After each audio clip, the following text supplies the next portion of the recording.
ನಿಮ್ಮ ಡಾಕ್ಟರ್ ವಿಶೇಷ ನೇರ ಪ್ರಸಾರ ಕಾರ್ಯಕ್ರಮಕ್ಕೆ ಸ್ವಾಗತ. ನಾನು ಶುಭಶ್ರೀ ಜೈನ್. ಒತ್ತಡದ ಜೀವನ, ಬದಲಾಗುತ್ತಿರುವ ಜೀವನ ಶೈಲಿ, ಜನರಿಗೆ ನೂರಾರು ಆರೋಗ್ಯ ಸಮಸ್ಯೆ. ಯಾವ ಸಮಸ್ಯೆಗೆ ಯಾವ ಚಿಕಿತ್ಸೆ ಅನ್ನೋದೇ ದೊಡ್ಡ ಚಿಂತೆ. ಇಂತಹ ಸಮಸ್ಯೆ ಇರೋರಿಗೆ ಒಂದೇ ವೇದಿಕೆಯಲ್ಲಿ ಸಿಗುತ್ತೆ ಉತ್ತರ. ಇದೇ ಟಿವಿ9ನ ವಿಶೇಷ ಕಾರ್ಯಕ್ರಮ ನಿಮ್ಮ ಡಾಕ್ಟರ್. ಮನುಷ್ಯನ ದೇಹವನ್ನ ಜರ್ಜರಿತಗೊಳಿಸೋ ಕಾಯಿಲೆಗಳಲ್ಲಿ ಆರ್ಥ್ರೈಟಿಸ್ ಅಂದ್ರೆ ಸಂಧಿವಾತವು ಒಂದು. ಮೊದಲೆಲ್ಲ ವೃದ್ಧಾಪ್ಯದಲ್ಲಿ ಮೂಳೆಯ ಸವೆತದಿಂದ ನೋವು ಕಾಣಿಸಿಕೊಳ್ತಿತ್ತು. ಮೂಳೆಗಳ ಸವೆತದಿಂದ ಬೆನ್ನು, ಮಂಡಿ ಮತ್ತು ಸೊಂಟ ಭಾಗದಲ್ಲಿ ನೋವು ಕಾಣಿಸಿಕೊಳ್ಳುವುದು ಆರ್ಥ್ರೈಟಿಸ್ ರೋಗದ ಲಕ್ಷಣ. ಆಧುನಿಕ ಜೀವನ ಶೈಲಿ ಮತ್ತು ಕ್ಯಾಲ್ಸಿಯಂ ಕೊರತೆಯಿಂದ ಆರ್ಥ್ರೈಟಿಸ್ ಕಾಣಿಸಿಕೊಳ್ಳುತ್ತೆ. ಆರ್ಥ್ರೈಟಿಸ್ ನೋವುಕಾರಕ ಕಾಯಿಲೆಯೇ ಇರಬಹುದು, ಆದರೆ ಸರಿಯಾದ ಮುನ್ನೆಚ್ಚರಿಕೆ ವಹಿಸಿದ್ರೆ ಈ ಕಾಯಿಲೆಯಿಂದ ದೂರಾಗಬಹುದು. ಅಲ್ಲದೆ ಸಮರ್ಪಕ ಚಿಕಿತ್ಸೆ ಪಡೆಯುವುದರಿಂದ ಈ ನೋವಿನಿಂದ ಮುಕ್ತಿ ಹೊಂದಬಹುದು. ಹಾಗಾದ್ರೆ ಹೋಮಿಯೋಪತಿಯಲ್ಲಿ ಆರ್ಥ್ರೈಟಿಸ್ಗೆ ಇರುವ ಚಿಕಿತ್ಸೆಗಳು ಏನು, ಎಷ್ಟು ವಿಧವಾದ ಆರ್ಥ್ರೈಟಿಸ್ಗಳಿವೆ, ಈ ಬಗ್ಗೆ ತಿಳಿಸೋದಿಕ್ಕೆ ಇವತ್ತು ನಮ್ಮ ಜೊತೆಗೆ ಇದ್ದಾರೆ ನಮ್ಮ ಹೋಮಿಯೋಪತಿಯ ವೈದ್ಯರಾದಂತಹ ಡಾಕ್ಟರ್ ಪ್ರಶಾಂತ್. ಡಾಕ್ಟರ್ ಪ್ರಶಾಂತ್, ಕಾರ್ಯಕ್ರಮಕ್ಕೆ ಸ್ವಾಗತ. ನಮಸ್ಕಾರ. ಇನ್ನು ವೀಕ್ಷಕರೇ, ಆರ್ಥ್ರೈಟಿಸ್ ಬಗ್ಗೆ ತಮಗೆ ಸಮಸ್ಯೆ ಇದ್ದಲ್ಲಿ ಟಿವಿ ಸ್ಕ್ರೀನ್ನಲ್ಲಿರುವಂತಹ ಸಂಖ್ಯೆಗೆ ಕರೆ ಮಾಡಿ ಡಾಕ್ಟರ್ ಜೊತೆ ನೇರವಾಗಿ ಮಾತನಾಡಬಹುದು.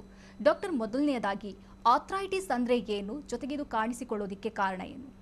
ನಿಜಮ್ಮ, ಈಗ ನೀವು ಹೇಳ್ತಾ ಇದ್ರಿ ಆರ್ಥ್ರೈಟಿಸ್ ಅನ್ನೋದು ವಯಸ್ಸಾದವರಲ್ಲಿ ಮಾತ್ರ ಈ ಒಂದು ಕಾಯಿಲೆ ಕಾಣಿಸ್ತಾ ಇತ್ತು ಇಷ್ಟಕ್ಕೆ ಮುಂಚೆ. ಆದರೆ ಇತ್ತೀಚಿನ ದಿನಗಳು ನೋಡೋದಾಗಿದ್ದರೆ ಪ್ರತಿಯೊಂದು ವಯಸ್ಸಿನವ್ರಿಗೂ ಕೂಡ ಈ ಕಾಯಿಲೆ ಇಫೆಕ್ಟ್ ಆಗ್ತಾ ಇದೆ. ಈ ಒಂದು ಆರ್ಥ್ರೈಟಿಸ್ನ ನಾವು ಕನ್ನಡದಲ್ಲಿ ಸಂಧಿವಾತ ಅಂತ ಹೇಳ್ತೀವಿ.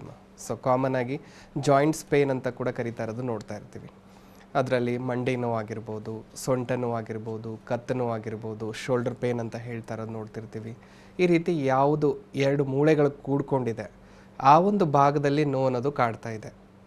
ಆ ಒಂದು ನೋವು ಮೋರ್ ದೆನ್ 15 days 20 days ಆದರೂ ಕೂಡ ಅದು ಹಾಗೇ ಪರ್ಸಿಸ್ಟ್ ಆಗ್ತಾ ಇದೆ. ಪ್ಲಸ್ ಆ ಒಂದು ನೋವಿನ ಇಂಟೆನ್ಸಿಟಿ ಅನ್ನೋದು ದಿನೇ ದಿನೇ ಬೆಳ್ಕೊಂಡು ಹೋಗ್ತಾ ಇದೆ. ಆ ಒಂದು ಸ್ಥಿತಿನೇ ನಾವು ಆರ್ಥ್ರೈಟಿಸ್ ಅಂತ ಹೇಳ್ತಾ ಇದ್ದೀವಿ. ಅದನ್ನು ನಾವು ಇನ್ಫ್ಲಮೇಷನ್ ಆರ್ ಇನ್ಫೆಕ್ಷನ್ನಿಂದ ಜಾಯಿಂಟ್ಸ್ ಅಂತ ಹೇಳ್ತಾ ಇರ್ತೀವಿ ಆರ್ಥ್ರೈಟಿಸ್ನ ಇಂಗ್ಲೀಷ್ನಲ್ಲಿ. ಈ ಒಂದು ಕಾಯಿಲೆ ಹುಟ್ಕೊಳ್ತಾ ಇದೆ ಅಂದರೆ ಅದರದ್ದೇ ಆದ ಕಾರಣಗಳು ಕೂಡ ನೋಡ್ತಾ ಇದ್ದೀವಿ.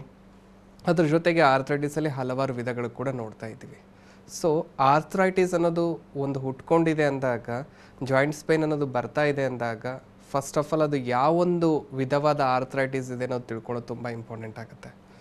ಕಾಯಿಲೆ ಒಂದು ಆಗ್ತಾ ಇರುತ್ತೆ, ಟ್ರೀಟ್ಮೆಂಟ್ ಇನ್ನೊಂದು ತೊಗೊಳ್ತಾ ಇರೋದು ತುಂಬಾ ಪೇಷಂಟ್ಸಲ್ಲಿ ನೋಡ್ತಾ ಇದ್ದೀವಿ. ಯಾಕಂದರೆ ನೋವು ಬರ್ತಾ ಇದೆನಾ, ನೋವಿನ ಮಾತ್ರೆ ತೊಗೊಂಡ್ರೆ ಸಾಕು, ಪ್ರತಿಯೊಂದಕ್ಕೂ ಹೆಲ್ಪ್ ಆಗುತ್ತೆ ಅನ್ನೋ ಥರ ಕಾಯಿಲೆನ ಭಾಳಷ್ಟು ಜನ ಮುಂದೂಡ್ತಾ ಇರೋದು ನೋಡ್ತಾ ಇದ್ದೀವಿ. ಮೇಲ್ಗಡೆ ಮೇಲ್ಮಟ್ಟಕ್ಕೆ ಒಂದು ನೋವು ಏನು ಕಾಣ್ತಾ ಇದೆ ಅದನ್ನು ಶಮನ ಮಾಡೋದಕ್ಕೆ ನಾವು ಪೇನ್ ಕಿಲ್ಲರ್ಸ್ ತೊಗೊಳೋದ್ರಿಂದ ಒಳಗಡೆ ಇರೋ ಕಾಯಿಲೆ ದಿನೇ ದಿನೇ ಇನ್ನೂ ಬೆಳೀತಾನೆ ಇರುತ್ತೆ. ಆ ಒಂದು ಕಾಯಿಲೆ ಬೆಳೆಯೋದ್ರ ಮೂಲಕ ಇನ್ನೂ ಕಾಂಪ್ಲಿಕೇಶನ್ಸ್ ಎದುರಿಸೋ ಚಾನ್ಸಸ್ಸು ಜಾಸ್ತಿ ಇರುತ್ತೆ. ಹಾಗಾಗಿ ಆರ್ಥ್ರೈಟಿಸ್ನ ಒಂದು ಕಾಯಿಲೆ ಹುಟ್ಕೊಂಡಿದೆ, ಅದರಿಂದ ಸಮಸ್ಯೆ ಆಗ್ತಾ ಇದೆ ಅಂದಾಗ ಫಸ್ಟು ಅದನ್ನು ಕರೆಕ್ಟಾಗಿ ಡಯಾಗ್ನೋಸ್ ಮಾಡ್ಕೊಳ್ಳೋದು.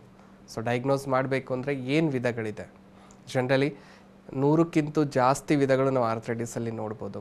ಆದರೆ ತುಂಬಾ ಕಾಮನ್ ಆಗಿ ಇಫೆಕ್ಟ್ ಮಾಡುವಂಥ ಒಂದಿಷ್ಟು ಆರ್ಥ್ರೈಟಿಸ್ಗಳು ನೋಡೋದಾಗಿದ್ದರೆ, ಒಂದು ಆಸ್ಟಿಯೋ ಆರ್ಥ್ರೈಟಿಸ್ ಅಂತ ಹೇಳ್ಬೋದು, ಎರಡನೇದಾಗಿ ಬಂದುಬಿಟ್ಟು ಗೌಟಿ ಆರ್ಥ್ರೈಟಿಸ್ ಅಂತ ಹೇಳ್ತೀವಿ, ಮೂರನೇದಾಗಿ ಬಂದುಬಿಟ್ಟು ರುಮಟೆಡ್ ಆರ್ಥ್ರೈಟಿಸ್ ಅಂತ ಹೇಳ್ಬೋದು, ನಾಲ್ಕನೇದಾಗಿ ಸೋರಿಯಾಟಿಕ್ ಆರ್ಥ್ರೈಟಿಸ್ ಅಂತ ಹೇಳ್ಬೋದು, ಮತ್ತು ಇತ್ತೀಚಿನ ದಿನಗಳಲ್ಲಿ ಈ ಚಿಕನ್ ಗುನ್ಯಾ ಅಥವಾ ವೈರಲ್ ಆರ್ಥ್ರೈಟಿಸ್ ಅನ್ನೋದು ಕೂಡ ಕಾಮನ್ ಆಗಿ ಬರ್ತಾ ಇದೆ.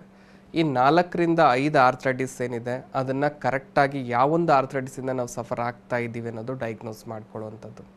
ಈಗ ಫಸ್ಟ್ ಆ್ಯಂಡ್ ಫಾರ್ಮೋಸ್ಟ್ ತುಂಬಾ ಕಾಮನ್ ಆಗಿ ಇಫೆಕ್ಟ್ ಮಾಡೋದಂದರೆ ಆಸ್ಟಿಯೋ ಆರ್ಥ್ರೈಟಿಸ್ ಅಂತ ಹೇಳ್ಬೋದು. ಆಸ್ಟಿಯೋ ಆರ್ಥ್ರೈಟಿಸ್ನ ನಾವು ಡಿಫೈನ್ ಮಾಡಬೇಕು ಅಂದರೆ ಇದನ್ನು ನಾವು ಡಿಜೆನರೇಟಿವ್ ಡಿಸೀಸ್ ಅಂತ ಕರಿತೀವಿ. ಒಂದು ಏಜ್ ರಿಲೇಟೆಡ್ ಕಾಯಿಲೆ ಅಂತ ಕೂಡ ತಿಳಿಸ್ಬೋದು. ಒಂದು 40-45 ವಯಸ್ಸಾಗಿದೆ, ವಯಸ್ಸಾಗ್ತಾ ಆಗ್ತಾ ಮೂಳೆಗಳ ಯಾವಾಗ ಸಾಂದ್ರತೆ ಅನ್ನೋದು ಕಳೀತಾ ಇದೆ ಆ ಒಂದು ಸ್ಥಿತಿಯಲ್ಲಿ ಹುಡ್ತಕ್ಕಂಥ ಒಂದು ಸಮಸ್ಯೆ ಈ ಆಸ್ಟಿಯೋ ಆರ್ಥ್ರೈಟಿಸ್ ಅಂತ ತಿಳಿಸ್ಬೋದು. ಜನರಲಿ ಆಸ್ಟಿಯೋ ಆರ್ಥ್ರೈಟಿಸ್ ಅನ್ನೋದು ಹುಟ್ಕೊಳ್ತಾ ಇದೆ ಅಂದರೆ ಮೂಲ ಕಾರಣಗಳು ನಾವು ನೋಡೋದಾಗಿದ್ರೆ ಒಂದು ನಾವು ಮಾಡ್ತಕ್ಕಂಥ ಕೆಲಸ, ಅದನ್ನೇ ನಾವು ಮೆಕ್ಯಾನಿಕಲ್ ಪ್ರೆಷರ್ ಅಂತ ಹೇಳ್ತೀವಿ. ಈಗ ಜಾಸ್ತಿ ಹೊತ್ತು ಒಂದೇ ಜಾಗದಲ್ಲಿ ನಿಂತ್ಕೊಂಡು ಕೆಲಸ ಮಾಡ್ತಾ ಇದ್ದೀವಿ ಅಥವಾ ತುಂಬ ಹೊತ್ತು ಒಂದೇ ಜಾಗದಲ್ಲಿ ಕೂತ್ಕೊಂಡು ಕೆಲಸ ಮಾಡ್ತಾ ಇದ್ದೀವಿ ಅಂದಾಗ ಕಂಟಿನ್ಯೂಸ್ ಆಗಿ ಆ ಒಂದು ಮಂಡಿ ಮೇಲೆ ಪ್ರೆಷರ್ ಅನ್ನೋದು ಬೀಳ್ತಾನೆ ಇರುತ್ತೆ. ಆ ಒಂದು ಪ್ರೆಷರ್ ಅನ್ನೋದು ಬಿದ್ದು ಬಿದ್ದು ಬಿದ್ದು ಏನಾಗ್ತಾ ಇದೆ, ಅರ್ಲಿಯರ್ ಏಜಲ್ಲೇ ಆ ಒಂದು ಮೂಳೆಗಳ ಸಾಂದ್ರತೆ ಕಡಿಯೋದಕ್ಕೆ ಶುರು ಆಗೋದು, ಅದ್ರ ಮೂಲಕ ಆ ಒಂದು ಜಾಯಿಂಟಲ್ಲಿ ನೋವು ಅನ್ನೋದು ಹುಟ್ಕೊಳ್ಳೋದಕ್ಕೆ ಶುರು ಆಗ್ತಾ ಇರೋದು ನೋಡ್ತಾ ಇದ್ದೀವಿ. ಎರಡನೇದಾಗಿ ಬಂದುಬಿಟ್ಟು ಲೈಫ್ ಸ್ಟೈಲ್ ಅಂತ ಕೂಡ ತಿಳಿಸ್ಬೋದು. ಯಾಕಂದರೆ ಇತ್ತೀಚಿನ ದಿನಗಳೆಲ್ಲ ನೋಡೋದಾಗಿದ್ದರೆ ಮನೆ ಫುಡ್ಗಿಂತಲೂ ಹೊರಗಡೆ ಫುಡ್ನೇ ನಾವು ಜಾಸ್ತಿ ಪ್ರಿಫರ್ ಮಾಡ್ತಾ ಇದ್ದೀವಿ. ಅದರಿಂದ ಏನಾಗ್ತಾ ಇದೆ, ಬಾಡಿಗೆ ಏನು ನೀಡಿದೆ, ಫಾರ್ ಎಕ್ಸಾಂಪಲ್ ಈಗ ಮೂಳೆಗಳಿಗೆ ಕ್ಯಾಲ್ಶಿಯಂ ಬೇಕು, ವಿಟಮಿನ್ D3 ಬೇಕು, ಆ ಒಂದು ಕ್ಯಾಲ್ಶಿಯಂನ ಅಂಶ ಎಷ್ಟು ಮಟ್ಟಿಗೆ ಅಗತ್ಯ ಇದೆ ಅದು ಫುಲ್ಫಿಲ್ ಆಗ್ತಾ ಇಲ್ಲ ಅಂದಾಗ ಆಟೋಮೆಟಿಕ್ಕಾಗಿ ಅದರಲ್ಲಿರೋ ಸಾಂದ್ರತೆ ಕಳ್ಕೊಳ್ಳುತ್ತೆ. ಅದ್ರ ಜೊತೆಗೆ ಅನ್ವಾಂಟೆಡ್ ಫುಡ್, ಈಗ ನಾವು ಬೇಡದೇ ಇರೋ ಫುಡ್ಗಳನ್ನೇ ಜಾಸ್ತಿ ತಗೋತಾ ಇದ್ದೀವಿ ಅಂದಾಗ ದೇಹದಲ್ಲಿ ಕೊಬ್ಬಿನಾಂಶ ಕೂಡ ದಿನ ದಿನೇ ಬೆಳೀತಾನೆ ಹೋಗ್ತಾ ಬರುತ್ತೆ. ಯಾವ ರೀತಿ ಈ ಒಂದು ಕೊಬ್ಬಿನಾಂಶ ಬೆಳೀತಾ ಇದೆ, ದೇಹದ ತೂಕ ಕೂಡ ಬೆಳೀತಾ ಬರೋದು. ಯಾವ ರೀತಿ ದೇಹದ ತೂಕ ಬೆಳೀತಾ ಹೋಗುತ್ತೆ, ಆಟೋಮೆಟಿಕ್ಕಾಗಿ ಆ ತೂಕದ ಒತ್ತಡ ಬೀಳ್ತಾ ಇರೋದೇ ಈ ಒಂದು ಜಾಯಿಂಟ್ಗಳ ಮೇಲೆ. ಓಕೆ ಡಾಕ್ಟರ್, ಒಬ್ರು ಕಾಲರ್ ಇದ್ದಾರೆ, ಚೆಲುವ ಅಂತ ಮೈಸೂರಿನಿಂದ ಕರೆ ಮಾಡಿದ್ದಾರೆ. ನಮಸ್ತೆ ಚೆಲುವ ಅವರೇ. ನಮಸ್ತೆ ಮೇಡಮ್. ಸಮಸ್ಯೆ ಹೇಳ್ಕೊಳ್ಳಿ, ಡಾಕ್ಟರ್ ಇದ್ದಾರೆ. ಹಲೋ ಹಲೋ, ನಮಸ್ಕಾರ ಸರ್. ನಮಸ್ತೆ ನಮಸ್ತೆ, ಹೇಳಿಪ್ಪ. ಮಗನಿಗೆ ಸ್ಟ್ರೋಕ್ ಆಗಿದೆ. ಓಕೆ. 8 ವರ್ಷಗಳಾಗಿದೆ ಸರ್. ಹಾಂ ಹಾಂ ಹಾಂ ಹಾಂ. ಎಲ್ಲಾ ಕಡೆನೂ ಆಯುರ್ವೇದಿಕ್ ಔಷಧಿ ಎಲ್ಲ ಕೊಡ್ಸಿದ್ದೀನಿ, ಡಾಕ್ಟರ್ ಎಲ್ಲ ನೋಡಿದ್ದೀನಿ, ಮಾತ್ ಬರ್ತಾ ಇಲ್ಲ. ಓಕೆ. ಆಮೇಲೆ ಕಾಲು ಒಂದು ಎಡಭಾಗದ ಕಾಲು ಕೈ ಸ್ವಾಧೀನ ಇಲ್ಲ. ಓಕೆ, ಅಂದರೆ ಒಂದು ಸೈಡ್ ಮಾತ್ರ ಆಗಿದೆ. ಹೌದು.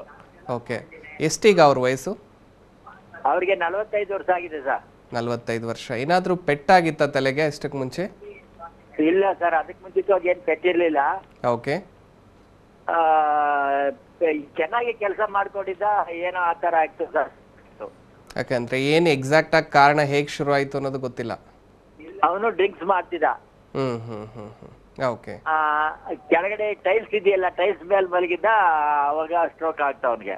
ಒಂದ್ ದಿವಸ ಎಲ್ಲ ಚೆನ್ನಾಗಿದ್ದ, ಹಾಸ್ಪಿಟ್ಲ್ಗೆ ಅಡ್ಮಿಟ್ ಮಾಡಿದ್ವಿ. ಅಲ್ಲೆಲ್ಲ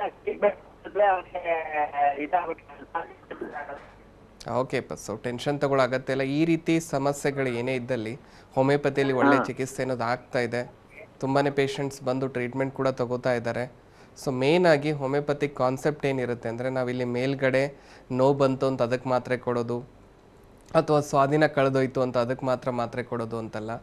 ಈ ಒಂದು ಸ್ಟ್ರೋಕ್ ಅಥವಾ ಈಗ ಪ್ಯಾರಲೈಸಿಸ್ ಅಂತ ಏನು ಹೇಳ್ತೀವಿ, ಸ್ಪೆಷಲಿ ಒನ್ ಸೈಡ್ ಆಗಿದೆ ಅಂತ ಹೆಮಿಪ್ಲೇಜಿಯಾ ಅಂತ ಏನು ಹೇಳ್ತೀವಿ, ಈ ಒಂದು ಕಂಡೀಷನಲ್ಲಿ ಆ ಒಂದು ನರಗಳ ಫಂಕ್ಷನಿಂಗಲ್ಲಿ ಏನು ವ್ಯತ್ಯಾಸ ಆಗಿದೆ, ವ್ಯತ್ಯಾಸ ಆಗ್ತಾ ಇರೋದಕ್ಕೆ ಏನು ಕಾರಣ ಇದೆ, ಸೊ ಅದನ್ನು ನಾವು ಸರಿಪಡಿಸೋದಕ್ಕೆ ಇಲ್ಲಿ ಹೆಲ್ಪ್ ಮಾಡ್ತಾ ಇರ್ತೀವಿ. ಹಾಗಾಗಿ ತುಂಬಾ ಪೇಷಂಟ್ಗಳಿಗೆ ರಿಸಲ್ಟ್ಸ್ ಕೂಡ ಸಿಗ್ತಾ ಇದೆ.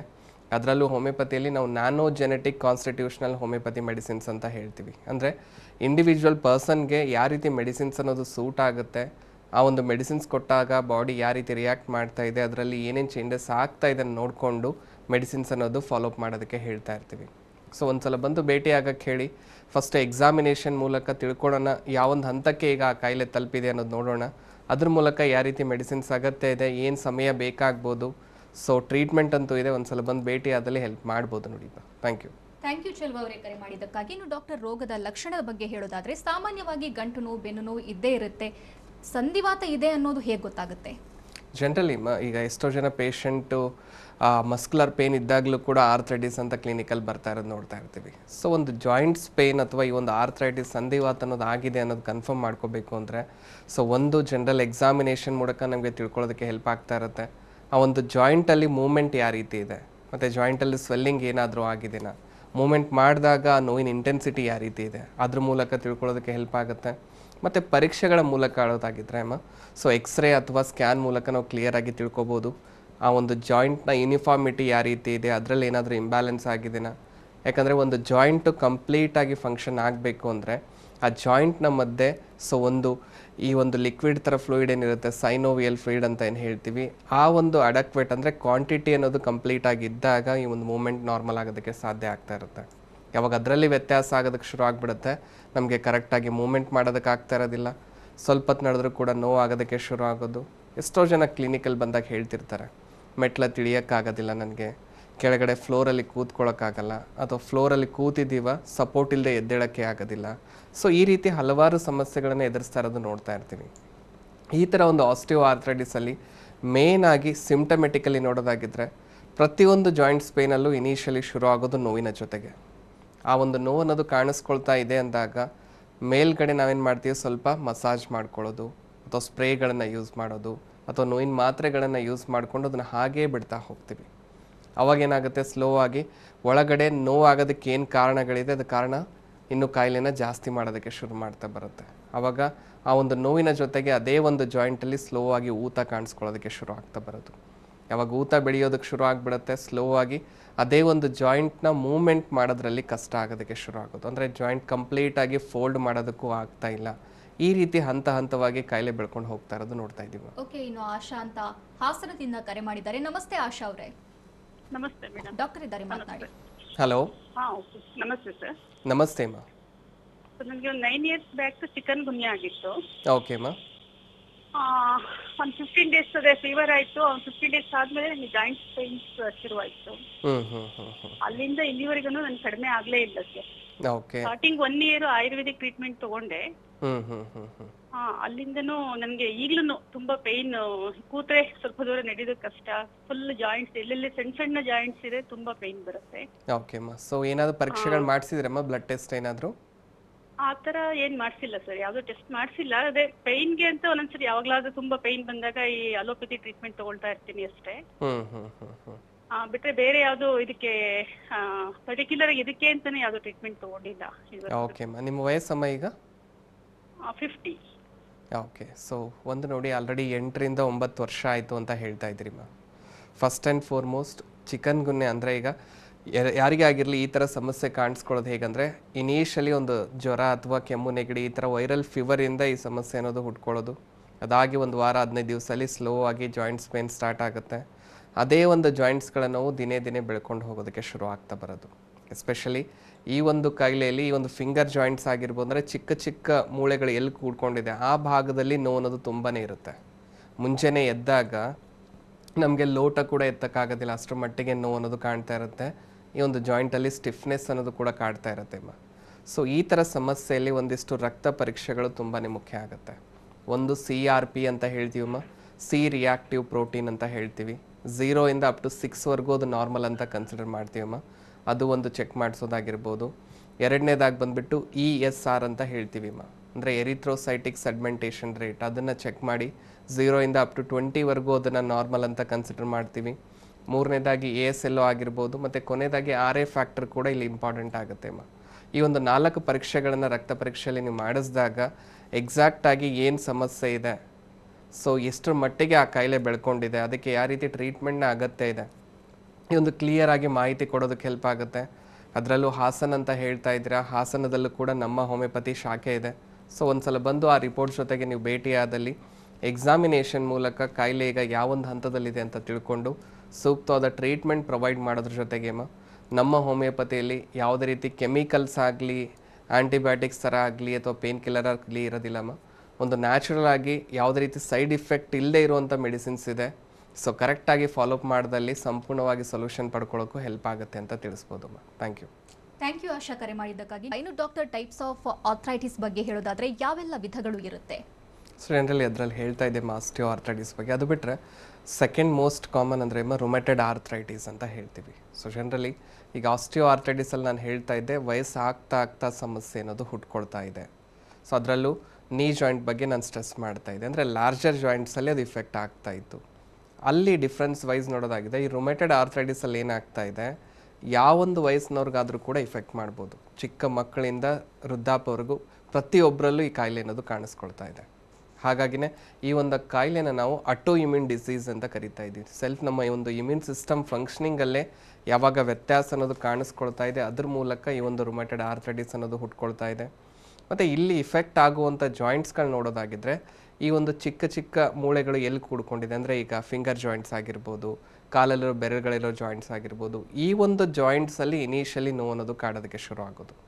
ಸೊ ಆ ಒಂದು ನೋವು ವಿದಿನ್ 15 days 1 monthಲ್ಲೇ ಸಿವಿಯರ್ ಕಂಡೀಷನ್ಗೂ ಕೂಡ ರೀಚ್ ಆಗ್ತಾ ಇರುತ್ತೆ. ಕಾಂಪ್ಲಿಕೇಶನ್ಸ್ ಕೂಡ ಎದುರಿಸೋದಕ್ಕೆ ಶುರು ಆಗ್ತಾ ಇರುತ್ತೆ ಪೇಷಂಟ್ಸಲ್ಲಿ. ಯಾಕಂದರೆ ಈ ಒಂದು ಕಾಯಿಲೆ ತುಂಬಾ ಬೇಗನೆ ಬೆಳ್ಕೊಂಡು ಹೋಗ್ತಾ ಇರೋದು ನೋಡ್ತಾ ಇದ್ದೀವಿ. ಇನಿಷಿಯಲಿ ಒಂದು ವಾರದಲ್ಲೇ ನೋವಿರೋದು, ಆ ಒಂದು ಜಾಯಿಂಟಲ್ಲಿ ಸ್ವೆಲ್ಲಿಂಗ್ ಕಾಣಿಸೋಕ್ಕೆ ಶುರು ಆಗೋದು, ಊತ ಕಾಣಿಸ್ಕೊಂಡಿದ್ದನ್ನು ಮೂಮೆಂಟೇ ಮಾಡೋಕ್ಕಾಗ್ತಿಲ್ಲ ಅನ್ನೋದಕ್ಕೆ ಶುರು ಆಗೋದು, ಮುಂಜಾನೆ ಎದ್ದಾಗ ಅರ್ಲಿ ಮಾರ್ನಿಂಗ್ ಸ್ಟಿಫ್ನೆಸ್ ಅಂತ ಹೇಳ್ತೀವಿ, ಆ ಒಂದು ಜಾಯಿಂಟಲ್ಲಿ ಮೂಮೆಂಟು ಮಾಡೋಕ್ಕಾಗೋದಿಲ್ಲ, ಒಂದು ಹಾಫ್ ಆನ್ ಅವರ್ವರೆಗೂ ಏನು ಕೆಲಸನೂ ಮಾಡೋಕ್ಕಾಗೋದಿಲ್ಲ ನನಗೆ ಅನ್ನೋ ಥರ ಕಾಣಿಸೋದಕ್ಕೆ ಶುರು ಆಗೋದು. ಇನ್ನೂ ಹಾಗೆ ನೆಗ್ಲೆಕ್ಟ್ ಮಾಡ್ತಾ ಬಂದಲ್ಲಿ ಇದೇ ಒಂದು ಜಾಯಿಂಟಲ್ಲಿ ಶೇಪ್ ಅನ್ನೋದು ಕೂಡ ಕಳ್ಕೊಳ್ಳೋದಕ್ಕೆ ಶುರು ಆಗಿಬಿಡುತ್ತೆ. ಸೊ ಆ ಒಂದು ಶೇಪ್ ಕಳ್ಕೊಳ್ಳೋ ಒಂದು ಸ್ಥಿತಿನೇ ನಾವು ಡಿಫಾರ್ಮಿಟಿ ಅಂತ ಕೂಡ ಹೇಳ್ತೀವಿ. ಆ ಒಂದು ಸ್ಥಿತಿ ಈ ಒಂದು ರುಮೆಟೆಡ್ ಆರ್ಥ್ರೈಟಿಸಲ್ಲಿ ನೋಡ್ತಾ ಬರ್ಬೋದು. ಹಾಗಾಗಿ ರುಮೆಟೆಡ್ ಆರ್ಥ್ರೈಟಿಸ್ ಇರೋ ಪೇಷಂಟ್ ಯಾರೇ ಆಗಿರ್ಬೋದು, ಡಿಫಾರ್ಮಿಟಿ ಆದಮೇಲೆ ಆ ಒಂದು ಜಾಯಿಂಟ್ನ ಯಾವುದೇ ಒಂದು ಮೆಡಿಕೇಷನ್ ಆಗಲಿ ಸರ್ಜರಿಯಿಂದಾಗಲಿ ಸರಿಪಡಿಸೋದಕ್ಕೆ ಸಾಧ್ಯ ಆಗೋದಿಲ್ಲ. ಸೊ ಆ ಒಂದು ಕಾಯಿಲೆ ಅನ್ನೋದು ಡಯಾಗ್ನೋಸ್ ಆಗಿದೆ ಅಂದಾಗ ಆದಷ್ಟು ಬೇಗ ಅದಕ್ಕೆ ಟ್ರೀಟ್ಮೆಂಟ್ ಪಡ್ಕೊಂಡಲ್ಲಿ ಆ ಒಂದು ಜಾಯಿಂಟ್ನ ನಾವು ಕಾಪಾಡೋದಕ್ಕೆ ಹೆಲ್ಪ್ ಆಗುತ್ತೆ. ಇಲ್ಲ ಡಿಫಾರ್ಮಿಟಿ ಆಗೋವರೆಗೂ ಹಾಗೆ ನೆಗ್ಲೆಕ್ಟ್ ಮಾಡಿದ್ರೆ ಓನ್ಲಿ ಲೈಫ್ ಲಾಂಗ್ ಮೇಂಟೈನ್ ಮಾಡೋದಕ್ಕೆ ಟ್ರೀಟ್ಮೆಂಟ್ ತೊಗೋಬೇಕಾಗತ್ತೆ ಹೊರತಾಗಿ ಆ ಒಂದು ಜಾಯಿಂಟ್ನ ಕಂಪ್ಲೀಟಾಗಿ ಸರಿಪಡಿಸೋದಕ್ಕೆ ಆಗೋದಿಲ್ಲ. ಸೊ ಹಾಗಾಗಿ ಈ ಒಂದು ಕಾಯಿಲೆ ಅಂದರೆ ಈ ಒಂದು ಚಿಕ್ಕ ಬೆರಳು ಅಥವಾ ಈ ಒಂದು ಚಿಕ್ಕ ಚಿಕ್ಕ ಜಾಯಿಂಟ್ಸಲ್ಲಿ ಏನಾದರೂ ನೋವು ಕಾಣಿಸ್ತಾ ಇದೆ ಅಂದರೆ ಆದಷ್ಟು ಬೇಗ ರಕ್ತ ಪರೀಕ್ಷೆಗಳನ್ನು ಮಾಡಿಸ್ಕೊಳ್ಳೋದು ತುಂಬಾ ಮುಖ್ಯ ಆಗುತ್ತೆ.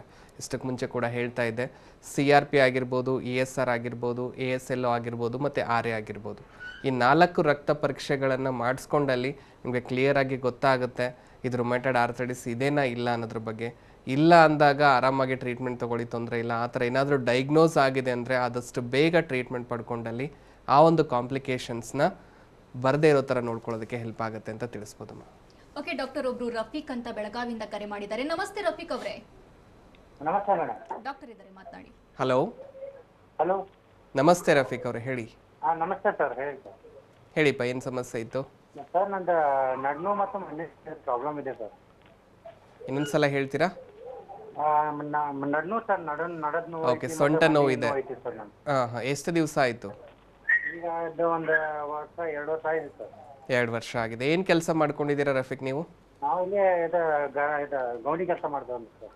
ಓಕೆ, ಅಂದರೆ ವೇಟ್ ಎತ್ತೋದು ಅದೆಲ್ಲ ಕಾಮನ್ ಆಗಿರುತ್ತೆ ಕಂಟಿನ್ಯೂಸ್ ಆಗಿ? ಹಾಂ ಸರ್, ವೇಟ್ ಎತ್ತಲ್ಲ ಕಾಮನ್ ಆಗಿ. ಓಕೆ, ನಿಮ್ಮ ವಯಸ್ಸು ಎಷ್ಟು ಈಗ? ವಯಸ್ಸು 28 ಸರ್. 28 ವರ್ಷ. ನೋಡಿ ರಫೀಕ್ ಅವರೇ, ನೀವೇ ಹೇಳ್ತಾ ಇದ್ದೀರಾ, ಇವಾಗ ವೇಟ್ ಅನ್ನೋದು ನಾವು ಜಾಸ್ತಿ ಎತ್ತುತ್ತಾ ಬರ್ತೀವಿ, ಅದ್ರ ಒತ್ತಡ ಬೀಳೋದೇ ಸೊಂಟದ ಮೇಲೆ. ಸೊ ಅದರಲ್ಲೂ ಈಗ ಕತ್ತಿಂದ ಹಿಂದ್ಗಡೆ ಕೂತ್ಕೊಳ್ಳೋ ಭಾಗದವರೆಗೂ ಟೋಟಲ್ ಆಗಿ 33 ಮೂಳೆಗಳೇನಿದೆ, ಪ್ರತಿಯೊಂದು ಮೂಳೆಗಳ ಮಧ್ಯೆ ಗ್ಯಾಪ್ ಅನ್ನೋದಿರುತ್ತೆ. ಆ ಗ್ಯಾಪ್ ಇರೋದ್ರಿಂದನೇ ನಾವು ಬಗ್ಗೋದಕ್ಕೆ, ಎದ್ದೇಳೋದಕ್ಕೆ, ವೇಟ್ ಎತ್ತೋದಕ್ಕೆ, ಓಡಾಟ ಮಾಡೋದಕ್ಕೆ ಹೆಲ್ಪ್ ಆಗ್ತಾ ಇರುತ್ತೆ. ಸೊ ಈ ಗ್ಯಾಪ್ಗಳ ಮಧ್ಯದಿಂದನೇ ನರಗಳು ಪಾಸ್ ಆಗಿರೋದು. ಸೊ ಈ ಒಂದು ನರಗಳು ಕೈಗಳಿಗಾಗಿರ್ಬೋದು, ಕಾಲ್ಗಾಗಿರೋದು ಹರಡಿರುತ್ತೆ. ಅದರಿಂದ ನರಗಳ ಮೇಲೆ ಏನು ಒತ್ತಡ ಬೀಳ್ತಾ ಇದೆ, ಅದಕ್ಕೆ ಟ್ರೀಟ್ಮೆಂಟ್ ಪಡ್ಕೊಳ್ಳೋದು ತುಂಬ ಮುಖ್ಯ ಆಗುತ್ತೆ. ಸೊ ಆ ಒಂದು ಟ್ರೀಟ್ಮೆಂಟ್ ನಮ್ಮ ಹೋಮಿಯೋಪತಿಯಲ್ಲಿ ಪ್ರೊವೈಡ್ ಮಾಡ್ತಾ ಇದ್ದೀವಿ.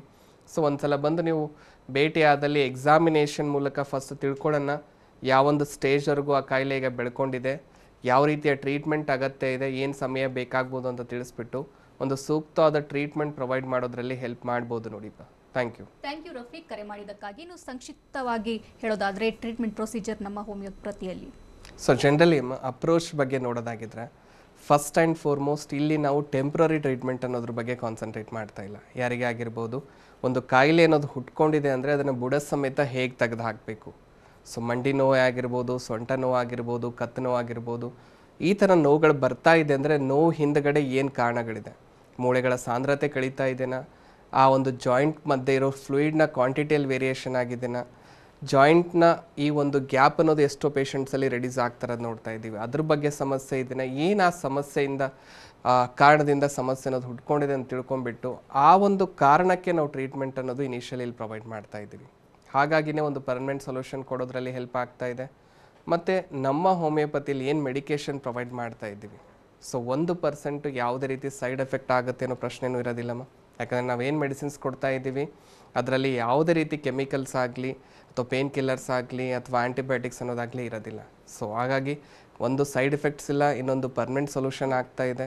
ಹೋಗಿರೋ ಕಾಯಿಲೆ ಮತ್ತೆ ಬರುತ್ತೆ ಅನ್ನೋ ಟೆನ್ಷನ್ ಇರೋದಿಲ್ಲ ಅನ್ನೋ ಸ್ಥಿತಿಗೆ ತೊಗೊಂಡು ಹೋಗ್ಬೋದು. ಓಕೆ ಡಾಕ್ಟರ್, ಆರ್ಥರೈಟಿಸ್ ಬಗ್ಗೆ ಸಾಕಷ್ಟು ಮಾಹಿತಿ ವಿಚಾರಗಳನ್ನು ಹಂಚಿಕೊಂಡ್ರಿ. Thank you so much. Thank you. ಇನ್ನು ವೀಕ್ಷಕರೇ, ಡಾಕ್ಟರನ್ನು ನೇರವಾಗಿ ಭೇಟಿಯಾಗಬೇಕು ಅಂದರೆ ಅಡ್ರೆಸ್ ಪ್ಲೇಟ್ ಇಂತಿದೆ. ನಮ್ಮ ಹೋಮಿಯೋಪತಿ ಬೆಂಗಳೂರು ಶಾಖೆಗಳು ಮಲ್ಲೇಶ್ವರಂ, ಜಯನಗರ. ಇತರೆ ಶಾಖೆಗಳು ಹುಬ್ಬಳ್ಳಿ, ಮೈಸೂರು, ದಾವಣಗೆರೆ, ಕಲಬುರಗಿ, ಹಾಸನ, ಶಿವಮೊಗ್ಗ, ಹೊಸಪೇಟೆ, ಬೆಳಗಾವಿ, ಉಡುಪಿ.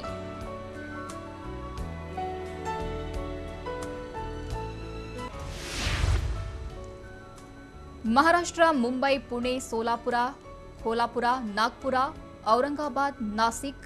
ದೂರವಾಣಿ ಸಂಖ್ಯೆ 96-202-402-40.